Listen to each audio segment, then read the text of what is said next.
Assalamualaikum dan salam sejahtera. Jumpa lagi di channel Heruan Nabi. Okay guys, pada mereka yang belum lagi subscribe ke channel ini, jangan lupa tekan pada butang subscribe, tekan juga pada butang loceng. Thank you guys.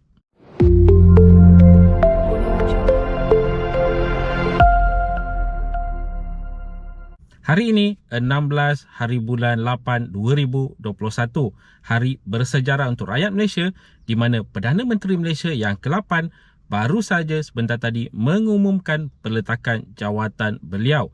Terima kasih Tan Sri Muhyiddin Yassin atas perkhidmatan anda selama ini kepada rakyat Malaysia. Okay, jom kita ikuti sedikit sedutan ucapan beliau berkaitan dengan peletakan jawatan beliau.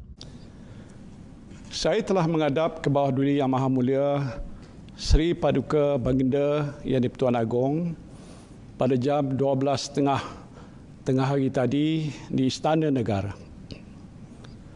Dalam sesi menghadap tersebut, saya telah menyerahkan warkah peletakan jawatan saya sebagai Perdana Menteri dan seluruh jemaah menteri di bawah perkara 434 Perlembagaan Persekutuan disebabkan saya telah kehilangan kepercayaan majoriti ahli Dewan Rakyat.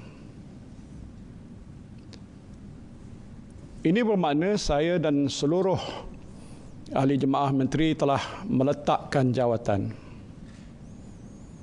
Walaupun saya pada awalnya mencadangkan supaya keabsahan saya sebagai Perdana Menteri ditentukan di Parlimen, namun 15 ahli Parlimen UMNO telah menarik sokongan pada saya dan cadangan kerjasama rentas parti yang saya kemukakan telah ditolak oleh parti-parti pembangkang. Jelaslah saya telah kehilangan sokongan majoriti.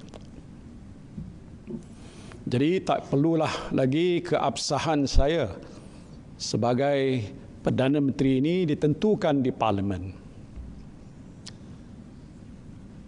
Maka pada hari ini saya meletakkan jawatan sebagai Perdana Menteri dan jawatan seluruh ahli jemaah menteri sebagaimana yang dikendaki oleh Perlembagaan Persekutuan. Perkara 434 Perlembagaan Persekutuan menyebut, dan ini saya petik, jika Perdana Menteri tidak lagi mendapat kepercayaan majoriti ahli Dewan Rakyat, maka Perdana Menteri hendaklah meletakkan jawatan jemaah menteri. Ini kehendak dalam perlembagaan dan saya mesti patuh. Rayuan ikhlas daripada jutaan rakyat Malaysia agar saya meneruskan tugas saya dan jangan meletak jawatan saya dengar. Namun rayuan ini tidak dapat saya sambut kerana saya telah kehilangan kepercayaan majoriti ahli Dewan Rakyat. Tindakan saya ini adalah selaras dengan sumpah jawatan saya untuk sentiasa menjunjung, melindungi dan mempertahankan perlembagaan. Saya telah melakukan pelbagai ikhtiar hingga ke saat akhir untuk nak menyelamatkan Kerajaan Perikatan Nasional, setidaknya sehingga selesai tugas menguruskan pandemik, program vaksinasi dan pemulihan ekonomi. Tetapi saudara-saudari sekalian, ikhtiar ini tidak berhasil disebabkan ada pihak yang rakus untuk merebut kuasa daripada mengutamakan nyawa dan kehidupan saudara-saudari sekalian. Bagi saya, apa yang berlaku ini adalah ketentuan Allah Subhanahu wa taala yang merupakan satu episod dalam sejarah perjuangan politik saya. 6 tahun yang lalu saya dipecat daripada jawatan timbalan Perdana Menteri semata-mata kerana saya mempertahankan prinsip untuk tidak berkompromi dalam kes penyelewengan 1MDB. Saya berjuang dan saya juga berkorban. Akhirnya Allah Subhanahu Wa Taala mengangkat martabat perjuangan saya sehingga saya diberikan amanah untuk memimpin negara ini sebagai Perdana Menteri. Alhamdulillah. Namun telah ditakdirkan, saudara-saudari, pada hari ini adalah hari terakhir saya sebagai Perdana Menteri dan saya redha dengan ketentuan ilahi ini. Sesungguhnya jawatan yang telah saya pikul ini bukanlah suatu kemegahan.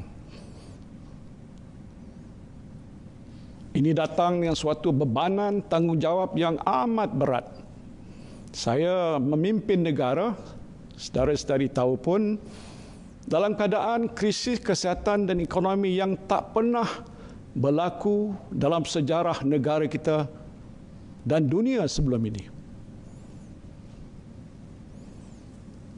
Dan pada masa yang sama saya terus digugat dari segi politik.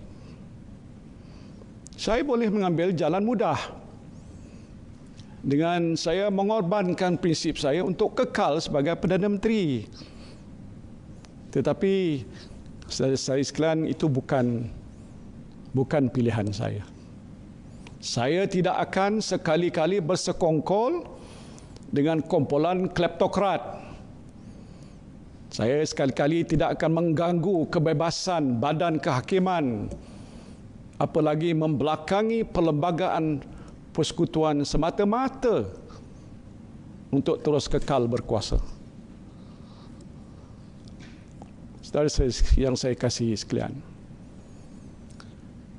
saya ingin mengambil kesempatan ini untuk memohon keampunan daripada saudara dan saudari atas segala kehilafan dan kelemahan saya sepanjang saya menjadi Perdana Menteri. Saya dan rakan-rakan jemaah menteri yang telah cuba melakukan yang terbaik untuk menyelamatkan nyawa dan melindungi kehidupan saudara dan saudari sekalian dalam tempoh krisis yang masih kita hadapi pada masa ini. Okay guys, maka sekarang ini secara rasminya kita akan menunggu siapa yang bakal dilantik untuk menjadi Perdana Menteri Malaysia yang ke-9. Kita harapkan yang terbaik untuk Malaysia, untuk rakyat Malaysia. Okay, itu saja perkongsian di dalam video pada kali ini. Jika anda ada sebarang komen, sebarang pertanyaan, anda boleh tinggalkan di ruangan komen di bawah. Dan kepada mereka yang belum lagi subscribe ke channel ini, jangan lupa tekan pada butang subscribe, tekan juga pada butang loceng. InsyaAllah kita berjumpa lagi di video yang akan datang. Stay safe, stay healthy. Assalamualaikum.